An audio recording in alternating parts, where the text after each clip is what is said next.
Hi, my name's John. Welcome to another Wednesday catch-up video.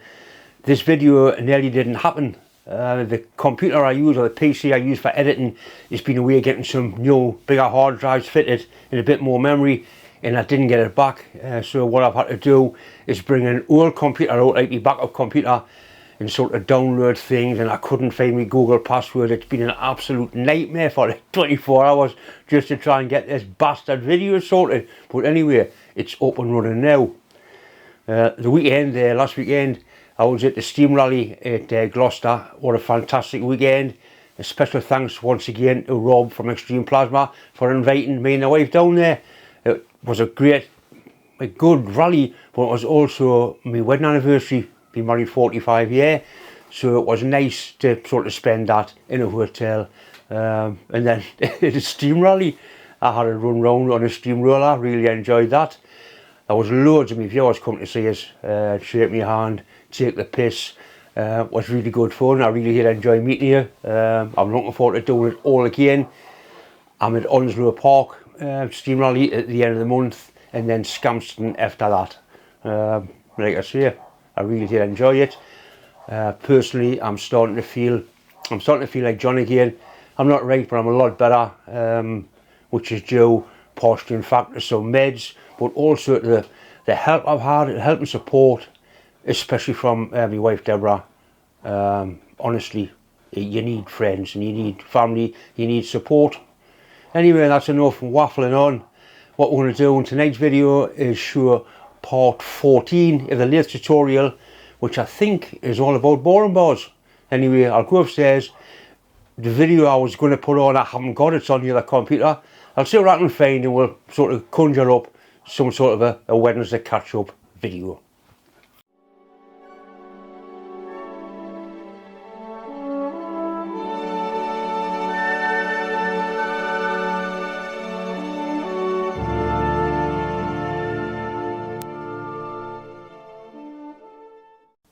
Hi, my name's John. Welcome to part 14 in a series of short videos all about the metal turning lathe.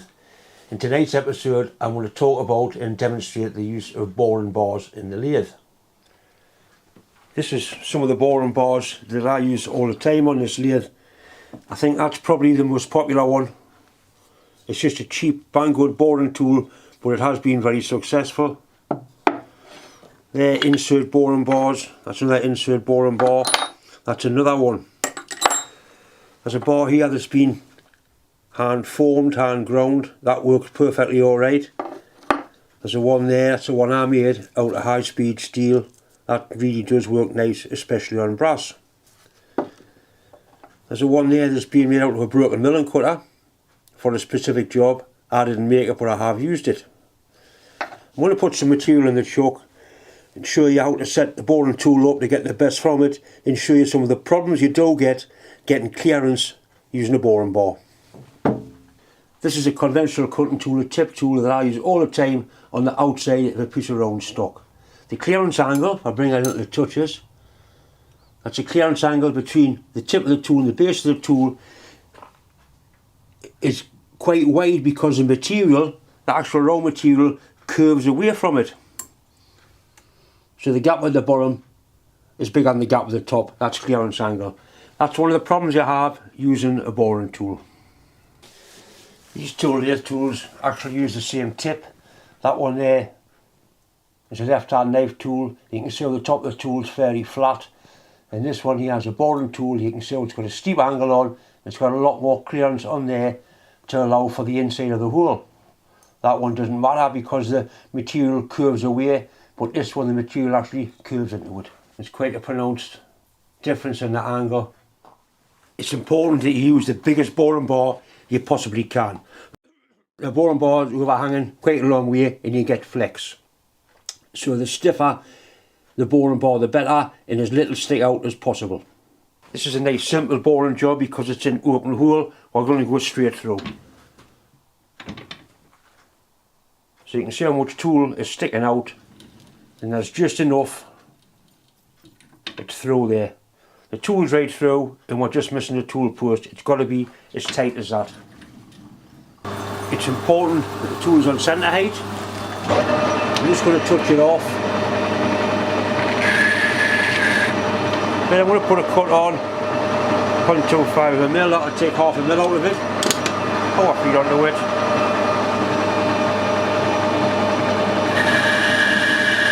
So that tool there is being pushed away from the job. We'll let it run through and do its full cut.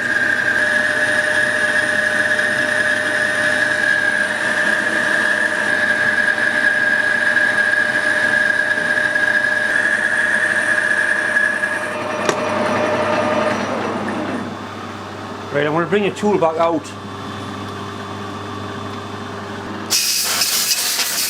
If that had been a normal cut on the outside of the bar and I dialed in 0.25, it would take half a mil off, and I wouldn't expect it to take any of that cut. But with a boring tool, we start away again, it's still cutting. That's because the boring bar flexes. You must take at least one spring cut before you start to measure.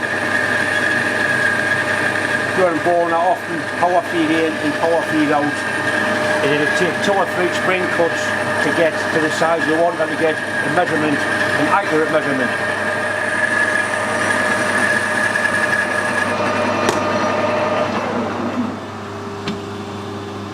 And so that's 2 passes. So I put the bad finish in there. And we'll start it again. And it's still cutting. Very light, but it is still cutting.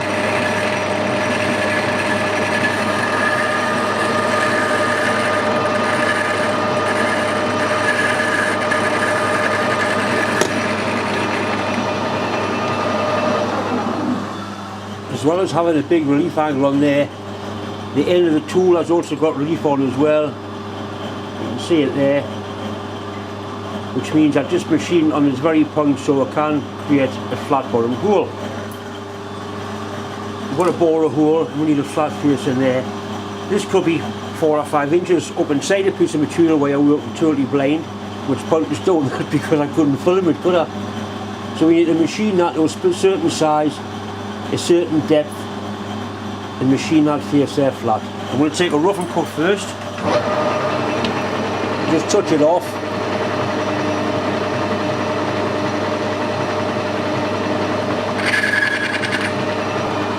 I'm going to touch off on the bottom of the hole, which is there.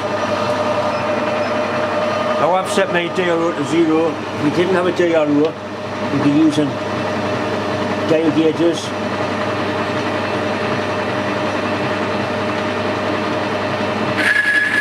And we'll put a cut on.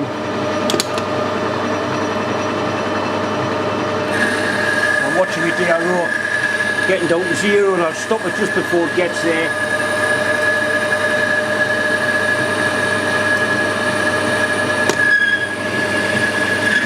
Hear it there.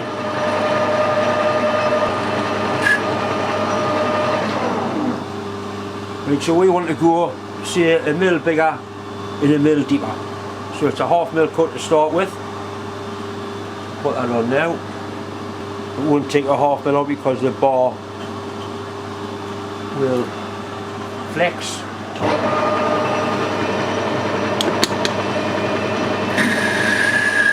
Once again, we'll stop it in the bottom of the hole just before it hits the actual bottom.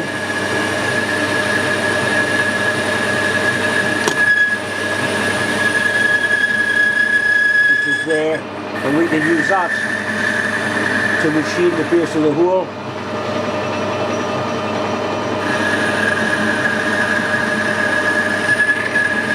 Not too bad because I'm watching the DRO and I'm relying completely on that.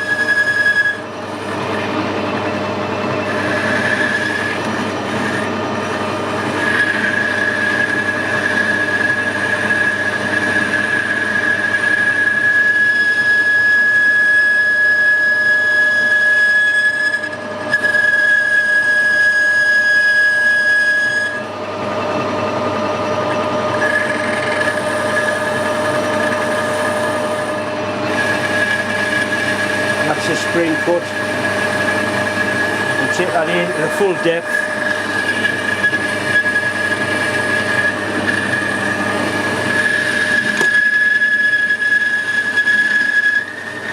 face across the bottom.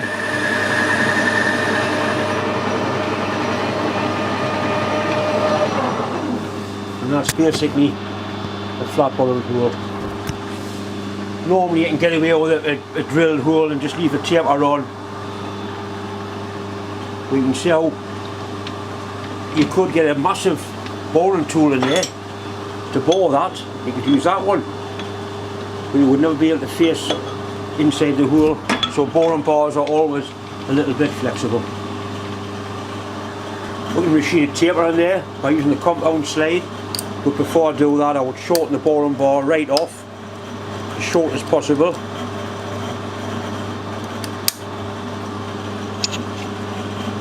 Just to try and eliminate some of the flex.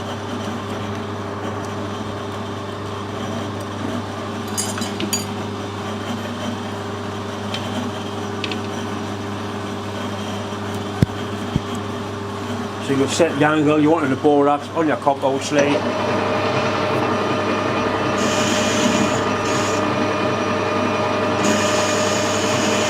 If you're making like a collar chip or something like that, you bore the taper just the same as you can on the outside. And that's cut a lot better now because the tool is a lot stiffer, a lot more rigid. You can't beat a stiff rigid tool. So they keep telling us.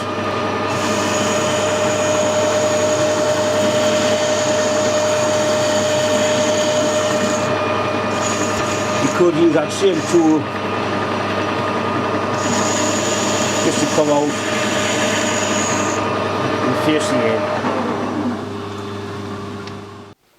Once again, just time to say thanks for watching, thanks for subscribing, and massive thanks for all the well wishes that have been coming in. Anyway, thanks for watching.